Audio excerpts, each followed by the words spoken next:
Cuidé a mi padre por 10 años mientras mis hermanos nunca aparecieron, pero en su testamento le dejó todo a ellos, ahora quieren sacarme de la casa para venderla rápido. Pero les pasé una factura con todos los gastos y años de trabajo que invertí. O me dejan la casa, o la venden y me pagan. Mi papá se fue hace solo 3 semanas.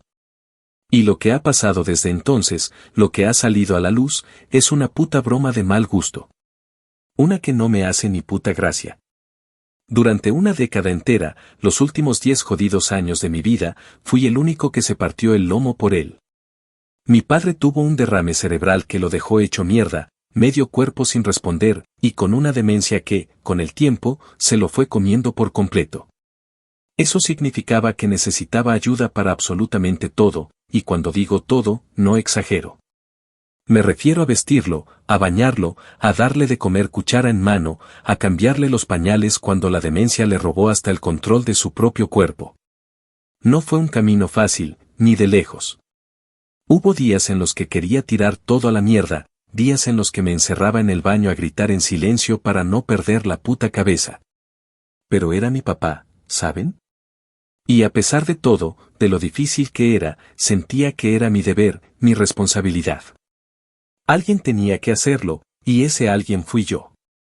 Mis hermanos, Mike y Sara, esos 2 pedazos de mierda, ¿dónde estaban mientras yo me consumía? En la puta estratosfera, supongo, viviendo sus vidas perfectas y cómodas. Mike siempre tenía una excusa de mierda para no aparecer, el trabajo lo absorbía, los niños lo mantenían ocupado, la distancia era un impedimento, vive a 3 horas de aquí, no en la otra punta del puto planeta. Y Sara, Sara. Ella es un capítulo aparte. Una narcisista de mierda que se cree la jodida reina de Inglaterra, incapaz de ver más allá de su propio ombligo. Venía 1 o 2 veces al año, con suerte, se quedaba un par de horas, ponía su mejor cara de pena forzada, y luego se largaba como si tuviera fuego en el culo. Y cada vez que se dignaban a aparecer, esperaban que yo les sirviera, que les preparara algo de comer, que les contara cómo iba la vida de papá en plan cotilleo. ¿Ayuda? ¿Ofrecerse a pasar una noche para darme un respiro? Ni de coña. Jamás salió de sus putas bocas. Así que sí, fui yo.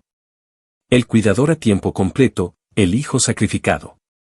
Dejé mi trabajo a medio tiempo, el que apenas me daba para sobrevivir, y mis ahorros, los pocos que tenía, se fueron por el desagüe para mantener esta casa en pie y a mi padre lo más cómodo posible. Me perdí la vida, joder. Amigos que se fueron alejando, citas que nunca llegaron a nada porque no tenía tiempo ni energía, fines de semana que pasaba encerrado entre estas 4 paredes. Mi existencia se redujo a la agotadora rutina de cuidar a un hombre enfermo y a la maldita soledad de este puto lugar. Me sentía invisible, olvidado por todos, incluso por la vida misma. Cuando mi padre finalmente falleció, sentí una mezcla extraña y contradictoria de alivio y una tristeza inmensa. Lo amaba, por supuesto que lo amaba, a pesar de todo. Pero también estaba exhausto, vaciado, como si me hubieran escurrido hasta la última gota de energía. Pensé, ingenuo de mí, que al menos ahora, por fin, podríamos empezar a sanar las heridas, a solucionar las cosas como familia. Pensé, de verdad lo creí, que mi padre, en sus últimos momentos, habría reconocido mi sacrificio, mi devoción inquebrantable. Y ahí, justo ahí, fue cuando la vida me dio la patada más brutal en los huevos que he recibido jamás. La lectura del testamento. Mike y Sara estaban allí, sentados frente al abogado, con sus caras de falsa pena y sus miradas de buitres. El abogado empezó a leer con su voz monótona, y cada palabra era como un puñal clavándose en mi pecho. La casa, la putísima casa que yo había mantenido a flote, que había limpiado, arreglado, y en la que había invertido cada centavo de mis ahorros y cada maldita hora de mi vida, ¿a quién creen que se la dejó? A Mike y a Sara, a partes iguales. Y a mí solo me dejó la ridícula suma de $10,000. $10,000? Después de 10 años de servicio, de sacrificar mi puta existencia por él, ¿eso es todo lo que valía? Quería levantarme y gritar, romper algo, o simplemente desaparecer en ese mismo instante. Era una puta burla, una humillación pública. Mis hermanos, con esa cara de ay, qué pena, pero ¿qué le vamos a hacer? Me dijeron que lo sentían muchísimo, que era la voluntad de papá y que no podían hacer nada al respecto. Y luego, para rematar la faena y escupirme en la cara, Sara, con esa voz melosa que siempre me ha puesto los pelos de punta, me soltó la guinda del pastel: necesitamos vender la casa rápido. Así que te agradeceríamos que encontraras otro lugar donde vivir lo antes posible. ¿Que me fuera? ¿De la casa donde viví toda mi puta vida? ¿De la casa que mantuve para que no se cayera a pedazos mientras ellos se rascaban el culo y vivían sus vidas despreocupadas? La rabia me quemó por dentro. Ahí fue cuando algo se rompió definitivamente dentro de mí. Una furia helada, silenciosa pero devastadora. Pasé los últimos días, desde ese momento, recopilando cada jodido recibo, cada factura, cada extracto bancario. Fui meticuloso, obsesivo. Calculé el valor de mi trabajo como cuidador, basándome en las tarifas de agencias profesionales. También tengo un registro detallado, casi enfermizo, de las veces que ellos vinieron a ayudar, que fueron prácticamente cero, unos putos fantasmas. Así que hoy, cuando Mike y Sara se dignaron a aparecer, con sus aires de grandeza, para inspeccionar la casa y hablar de cómo iban a ponerla a la venta, los senté en la sala de estar, justo donde papá solía sentarse. Con la mano temblándome ligeramente, les entregué un sobre. Adentro, una factura detallada. Una factura que desglosaba cada gasto, cada reparación, cada servicio, y por supuesto, el valor de mi trabajo incansable durante 10 años. El número que vieron en esa hoja los dejó con la boca abierta, las caras pálidas. Con la voz lo más tranquila que pude, les dije que tenían dos opciones claras, y que eligieran bien, porque de su elección dependía su futuro y el mío. O me dejaban la casa a mí, y yo renunciaba a cualquier otro reclamo sobre la herencia de papá. O la vendían, y en ese caso, me pagaban hasta el último centavo de esa factura, sin regatear un puto céntimo. Y para que les quedara bien claro, les añadí que, si no estaban de acuerdo, si se negaban a aceptar mi propuesta, la próxima conversación que tendrían sobre este tema sería con un abogado, el mío. Que se jodan, los dos. Que se jodan por todo. Actualización 1.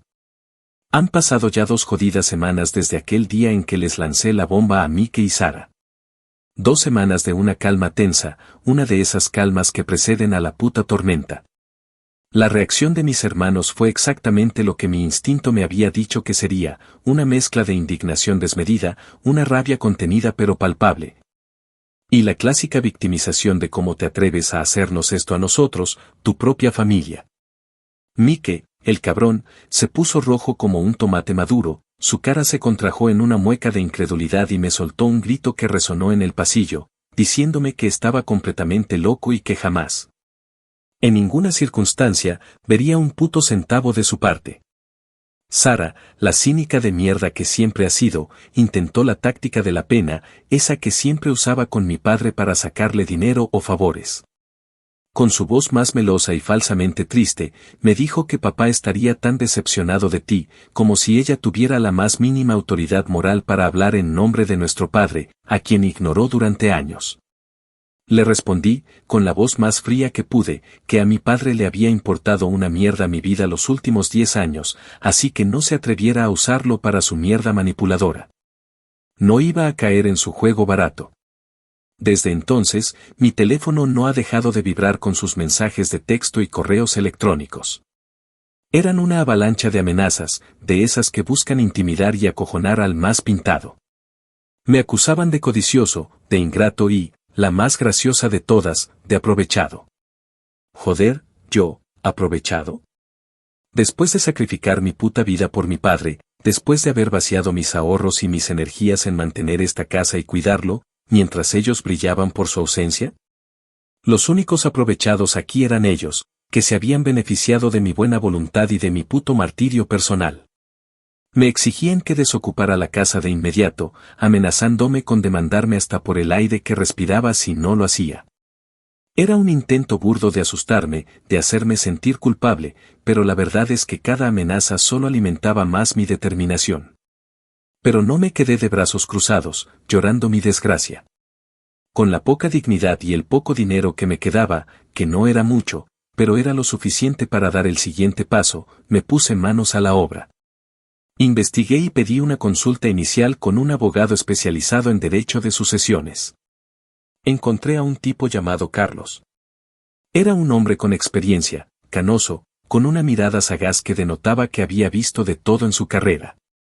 Después de escuchar mi historia, de revisar mi factura detallada con todos los gastos y mi lista de servicios, y de echarle un vistazo a los documentos que había recopilado con tanto esmero, sus ojos brillaron con algo parecido a la satisfacción, como si olfateara una victoria.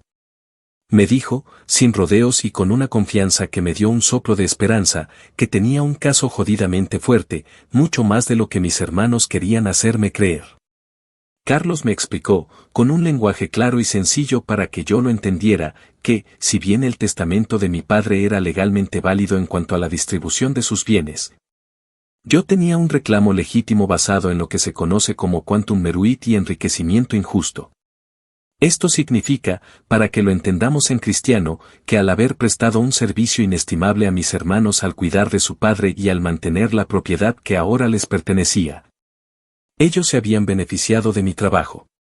Ellos tenían la obligación legal, como hijos, de contribuir al cuidado de nuestro padre, y al no hacerlo, al dejarme toda la carga a mí, se habían enriquecido a mi costa.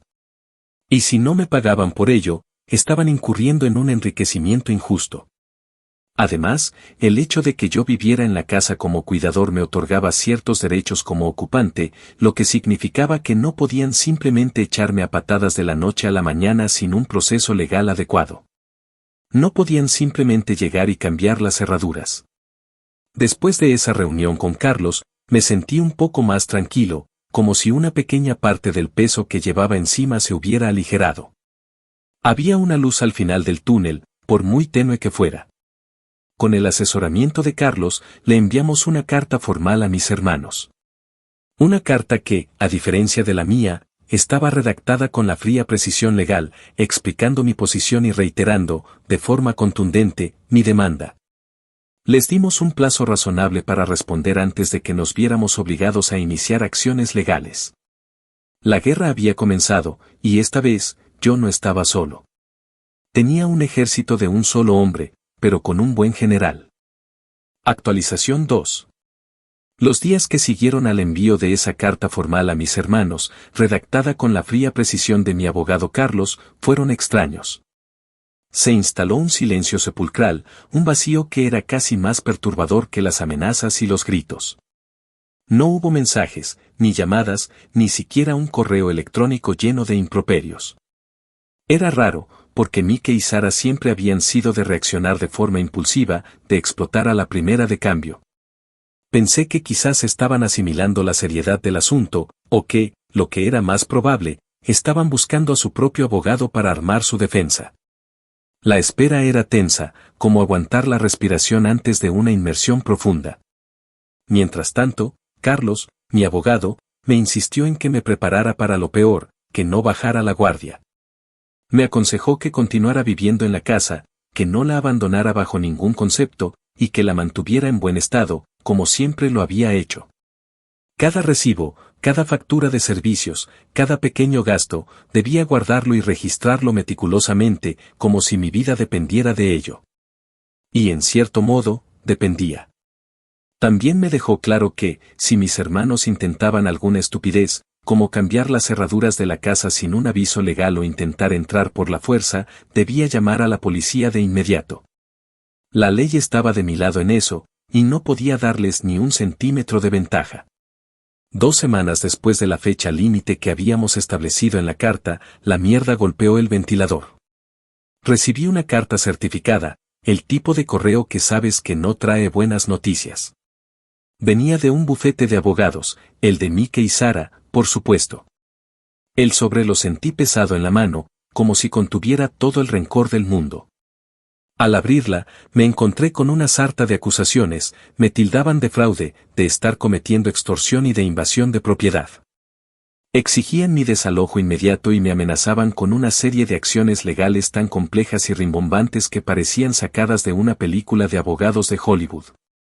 Era un montón de palabrería legal intimidante, diseñada para asustar a cualquiera, para hacerte sentir que estabas solo contra el mundo y que no tenías escapatoria. Pero Carlos ya me había advertido que esto podría pasar, me había preparado para el contraataque, así que, aunque sentí el golpe, no me derrumbé. La carta también negaba rotundamente cualquier obligación de su parte de pagarme por mis servicios no solicitados, como si cuidar a nuestro padre fuera un favor y no una responsabilidad compartida. Afirmaban, con una arrogancia que me revolvió el estómago, que el testamento de mi padre era final y vinculante, como si eso zanjara cualquier discusión.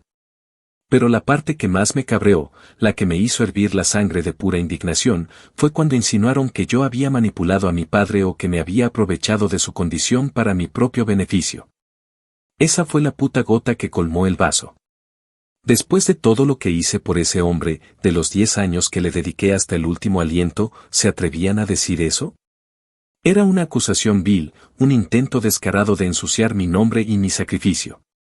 Le reenvié la carta a Carlos de inmediato, con un mensaje que solo decía mírala. Él, con su habitual calma, solo soltó una carcajada cuando la leyó por teléfono. Me dijo que era predecible, que era el movimiento típico de abogados que no tienen un caso tan fuerte como el nuestro y que buscan intimidar. Me aseguró, con esa voz tranquila que infunde confianza, que respondería a la carta de forma contundente, con argumentos legales irrefutables. Me dijo que era el momento de pasar a la ofensiva, de dejar de reaccionar y empezar a actuar. Era hora de preparar la demanda formal, de llevar esto a los tribunales. Sentí una mezcla extraña de miedo por lo que se avecinaba y una determinación inquebrantable. No iba a darles el gusto de verme derrotado. No después de todo lo que había pasado. Actualización 3. Los meses que siguieron a aquel cruce de cartas con los abogados de mis hermanos se sintieron como un jodido purgatorio. Fue una época marcada por un sinfín de trámites burocráticos, de pilas de documentos que revisar, de reuniones interminables con Carlos en su despacho, y una sensación abrumadora de que mi vida estaba en una pausa forzosa, suspendida en el aire mientras se libraba esta batalla legal. Cada día era una especie de limbo, esperando la siguiente noticia, el siguiente movimiento en este tablero de ajedrez legal. Pero finalmente, el momento llegó. Carlos, con esa determinación tranquila que lo caracteriza, presentó la demanda formal contra Mike y Sara. Los estaba demandando, tal como habíamos planeado, por enriquecimiento injusto, exigiendo el valor total de mis servicios como cuidador de nuestro padre y por el mantenimiento de la propiedad durante todos esos años. La cifra que habíamos calculado era considerable, no era una minucia. Era lo suficientemente grande como para obligarlos, en el peor de los casos para ellos, a vender la casa y que aún así tuvieran que pagarme una suma importante si querían evitar el juicio. Carlos fue muy claro conmigo, me dijo que el objetivo era presionar lo suficiente como para que se dieran cuenta de que les salía más a cuenta negociar y cederme la casa, que enfrentarse a lo que se venía. La parte más interesante, y la que empezó a darle un giro inesperado a todo este asunto, llegó con la fase de descubrimiento. Esto es un proceso legal en el que los abogados de ambas partes intercambian información, documentos y se hacen preguntas bajo juramento para conocer todos los detalles del caso antes de ir a juicio. Es como desenterrar secretos, y créanme, se desenterró uno gordo.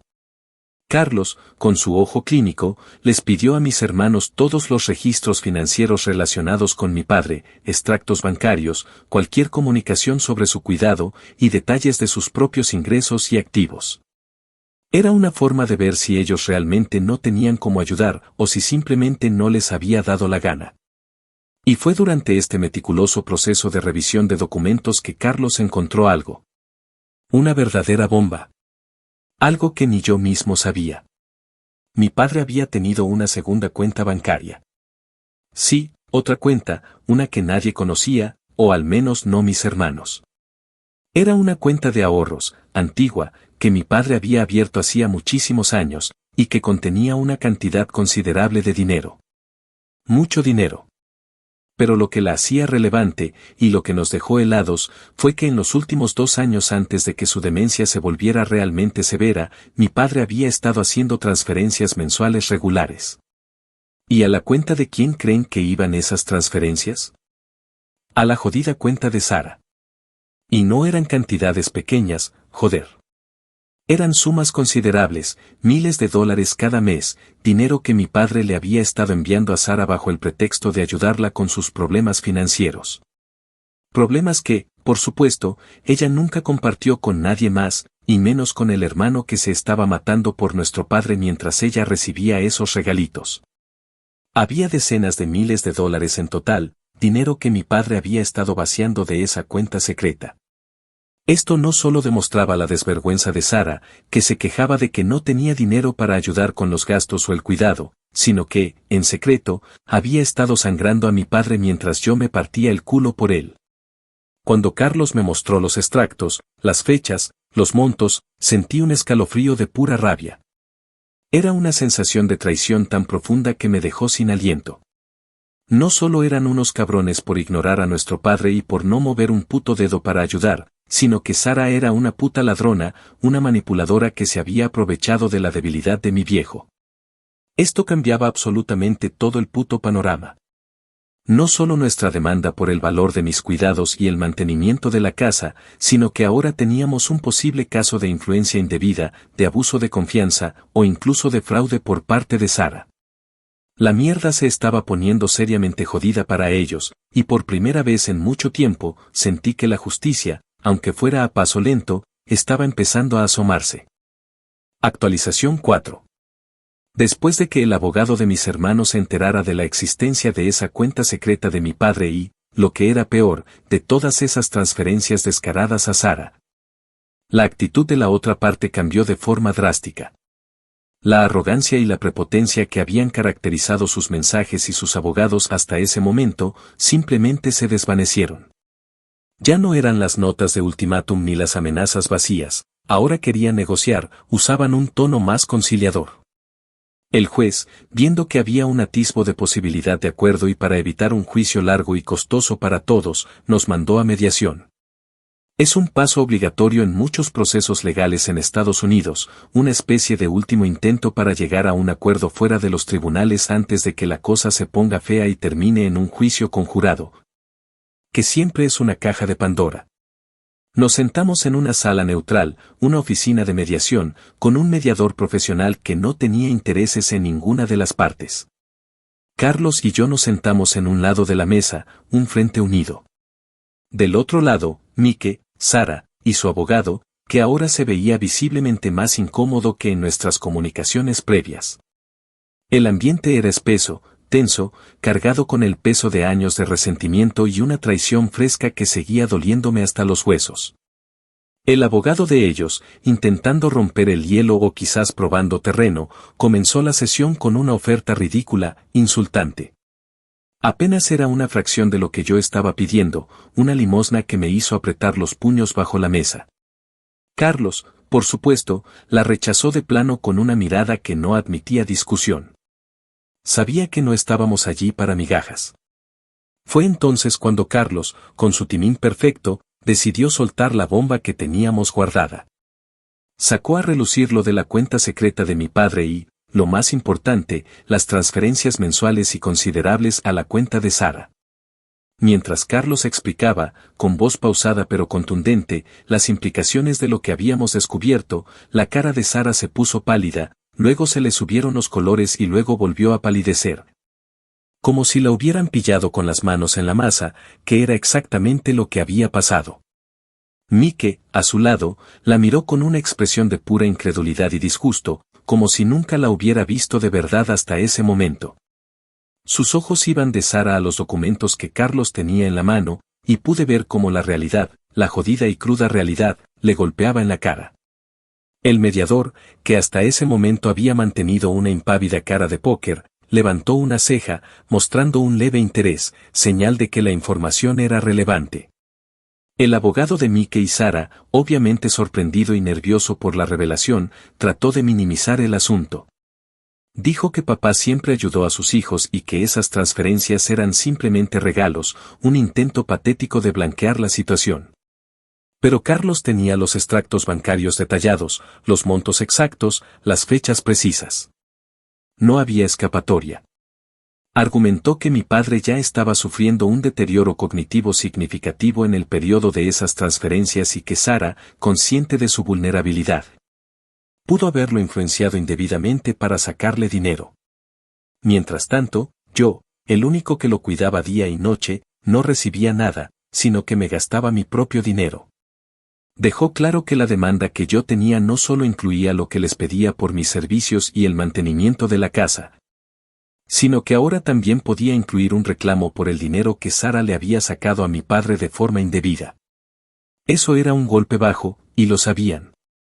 La mediación, como era de esperarse, fue un completo desastre. No llegamos a ningún puto acuerdo. Mike y Sara se negaron a ceder lo suficiente, todavía aferrados a la idea de que la casa era suya por derecho y que yo era el que estaba equivocado. Y yo, por mi parte, no iba a aceptar una miseria después de todo lo que había pasado, no después de descubrir la magnitud de su hipocresía y la manipulación de Sara. Pero me fui de esa mediación con una sensación de victoria, pequeña, pero significativa. La semilla de la duda estaba plantada. Mike, por primera vez en toda esta mierda, me miró de una manera diferente, como si estuviera empezando a atar cabos, a ver la verdad que Sara le había ocultado. Pude sentir la tensión entre ellos, la fractura que se estaba abriendo. Me di cuenta de que Sara no le había contado todo a su hermano, y que el descubrimiento público de sus acciones la había puesto en una posición muy comprometida. El mediador se dio por vencido, la mediación terminó sin acuerdo, pero sabía que había ganado una pequeña batalla al exponer la mierda de Sara. La guerra continuaba, pero ahora, yo tenía una nueva arma secreta. Actualización final. Después del rotundo fracaso de la mediación, la cual no sirvió para absolutamente nada más que para destapar las mentiras de Sara, Carlos y yo nos preparamos con todo para ir a juicio. La fecha se acercaba rápidamente, y la verdad es que ambos nos sentíamos bastante confiados. Yo sabía que tenía la verdad de mi lado, y Carlos tenía la evidencia sólida de la manipulación de Sara. Me imaginaba el careo en el tribunal, Sara tratando de defender lo indefendible, y la idea, lo confieso, me daba una especie de satisfacción. Una semana antes de la fecha programada para el juicio, mi teléfono sonó. Era Carlos. Pensé que sería para revisar los últimos detalles o para darme alguna indicación final, pero su tono era diferente, con una nota de sorpresa contenida. Me dijo que el abogado de mis hermanos se había puesto en contacto con él, de nuevo, y que querían hacer una última oferta de acuerdo. Mi primera reacción fue de escepticismo, pensé que sería otra oferta ridícula, otra ofensa a mi inteligencia y a mi paciencia. Pero Carlos me interrumpió y me dijo que esta vez era diferente, que sonaba como algo serio, algo que no podíamos ignorar. Se ofrecían a dejarme la casa. Sí, la casa. Mi casa, mi puto hogar de toda la vida, la que había mantenido y cuidado con sudor y lágrimas durante una década. La dejaban a mi nombre, solo para mí. A cambio, yo renunciaría a mi demanda por los servicios de cuidado y, lo más importante para ellos, a cualquier reclamo sobre la cuenta secreta de mi padre y el dinero que Sara había estado sacando. Además, para endulzar un poco más el trato y asegurar mi silencio sobre la mierda de Sara, Mike y Sara se harían cargo de todas las deudas pendientes de la propiedad. Y créanme, no eran pocas. Me había sacrificado mucho, poniéndome en números rojos varias veces para mantener esa casa a flote, para que no se viniera abajo, para que no la embargaran. Me quedé en silencio, procesando la información. Era exactamente lo que había querido desde el puto principio. La casa. Mi espacio, mi refugio, el único lugar donde me sentía seguro y donde mi padre había vivido sus últimos años. Pero al mismo tiempo, significaba que Sara, la manipuladora, la ladrona de mierda, se saldría con la suya respecto al dinero que le había sacado a mi padre. La venganza completa, esa dulce fantasía de verla rendir cuentas por cada centavo y por cada mentira, no se materializaría de la forma que había imaginado. Sin embargo, este acuerdo me quitaría un peso gigantesco de encima, una carga que había llevado por demasiado tiempo. Era la libertad, la posibilidad de seguir adelante con mi vida sin la sombra constante de un litigio. Le pregunté a Carlos si, bajo su criterio profesional, creía que era un buen trato. Él no dudó ni un segundo. Me dijo que era un trato excelente. Argumentó que ir a juicio, aunque tuviéramos un caso fuerte, siempre implicaba riesgos. Siempre existía la posibilidad, por mínima que fuera, de perder, o de que el juez no nos diera todo lo que pedíamos. Este acuerdo, en cambio, me garantizaba lo que más valoraba, lo que más necesitaba en este momento, la casa y la tranquilidad. Carlos especuló que Mike, después de la mediación y de haber descubierto la verdad sobre los tejemanejes de Sara con la cuenta secreta de papá, probablemente la había presionado muchísimo. Supongo que la idea de que toda esa mierda saliera a la luz en un juicio público, y la posibilidad real de que Sara tuviera que devolver hasta el último centavo, los acojonó lo suficiente como para ceder. Su reputación y su bolsillo estaban en juego. Acepté. No había nada más que pensar. Firmamos los papeles la semana pasada, en la oficina de Carlos, con la presencia de un notario. Fue un momento solemne, casi irreal. La casa es mía. Legalmente. Ahora. Mike y Sara nunca volvieron a hablarme, y yo, honestamente, no los he buscado. Supongo que se dividieron los bienes restantes de mi padre, los pocos que quedaron fuera de la casa, y espero que Mike finalmente se haya dado cuenta de la clase de persona que es su hermana. No puedo evitar sentir una victoria, pero es amarga, lo admito. La herida de su traición, de su desinterés por nuestro padre y por mí, sigue ahí, punzante. Pero tengo la casa, y por fin puedo empezar a reconstruir mi vida. Ya no soy el cuidador a tiempo completo, el esclavo sin reconocimiento. Soy el dueño de mi hogar, de mi espacio, y lo más importante, de mi futuro. Y eso, después de todo, es lo que importa. Me salí con la mía. Que se jodan, los dos. Que se jodan para siempre.